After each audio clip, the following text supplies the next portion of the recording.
1984 ഏതാനും ചില സിനിമകളിലൊക്കെ മുഖം കാണിച്ചിട്ടുണ്ടെന്നല്ലാതെ അതുകൊണ്ട് ജീവിക്കാനെന്നുള്ള ഒരു സംഭവമായിട്ടില്ല. ഒരു പെൺകുട്ടിയുമായിട്ട് ഒരു പ്രണയമുണ്ടായി. ഈ സാമ്പത്തികമൊന്നും നോക്കിയിട്ടില്ലല്ലോ പ്രണയിക്കുന്നത്. അങ്ങനെ ഞാൻ ഒരു ദിവസം ഇന്നസെന്റിനോട് പറഞ്ഞു, ഞാൻ നാട്ടിലേക്ക് പോവുകയാണ്, 2 ദിവസം കഴിഞ്ഞിട്ട് എൻ്റെ കല്യാണമാണ്. പുള്ളി എൻ്റെ കയ്യിൽ ഒരു 400 രൂപ തന്നു. ഞാൻ ചോദിച്ചു, നിങ്ങളുടെ കയ്യിൽ പൈസയൊന്നുമില്ലല്ലോ, ഇത് എവിടുന്ന് ഈ 400 രൂപ കിട്ടി? അപ്പോൾ പുള്ളി പറഞ്ഞു, ആലീസിന്റെ വള. അപ്പം എൻ്റെ ബന്ധുക്കളെയൊക്കെ ഞാൻ അവിടെ ഒരാളെ വിളിച്ചു പറയുകയും ഒരു ഓട്ടോറിക്ഷ എടുത്തിട്ട് അവരെയൊക്കെ വിവരം പറയുകയും ചെയ്തു. ആരും വരണ്ട, വരാതിരിക്കാനാണ് ക്ഷണിക്കുന്നതെന്നുള്ള മട്ടിലായിപ്പോയി. അവളുടെ കഴുത്തിലൊരു താലി കെട്ടണം, സ്വർണത്തിന്റെ താലി കെട്ടണം. ഞാൻ പറഞ്ഞു, സ്വർണത്തിന്റെ താലി കെട്ടാൻ എൻ്റെ കയ്യിൽ പൈസയൊന്നുമില്ല, നടക്കില്ല, അതില്ലാതെ പറ്റില്ല എന്ന് പറഞ്ഞിട്ട് അമ്മ ഒരുപാട് ഭാഷ വിളിച്ചു. അപ്പം നേരെ ഞാൻ മമ്മൂട്ടിയുടെ അടുത്ത് പോയി. രാത്രിയാണ്.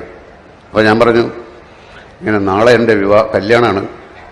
നാളെ റെയിൽവേ ഓഫീസിൽ വെച്ചിട്ട് ആരെയും ക്ഷണിക്കുന്നൊന്നുമില്ല, എനിക്കൊരു 2000 രൂപ വേണം, ഒരാവശ്യമുണ്ടെന്ന് പറഞ്ഞു. അപ്പോൾ 2000 രൂപ അദ്ദേഹം തന്നു.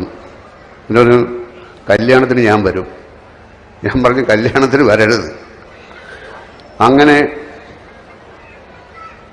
ഞാൻ ഇതുകൊണ്ട് സ്വർണത്തിൻ്റെ ഒരു താലി വാങ്ങിച്ചു.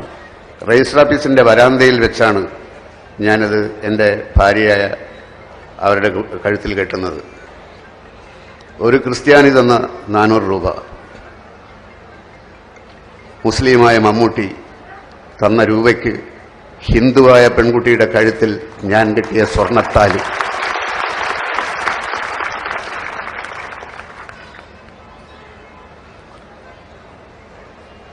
എന്ത് മതം, ആരുടെ മതം, എവിടെയുള്ള മതം, ഒന്നിലും നമ്മൾ വിശ്വസിക്കാതിരിക്കുന്നത് നല്ലത്. അല്ലെങ്കിൽ എല്ലാത്തിലും വിശ്വസിക്കണം. ജ്ഞാനമാണീശ്വരൻ, സ്നേഹമാണീശ്വരൻ, നന്മയാണീശ്വരൻ, നമ്മിലാണീശ്വരൻ.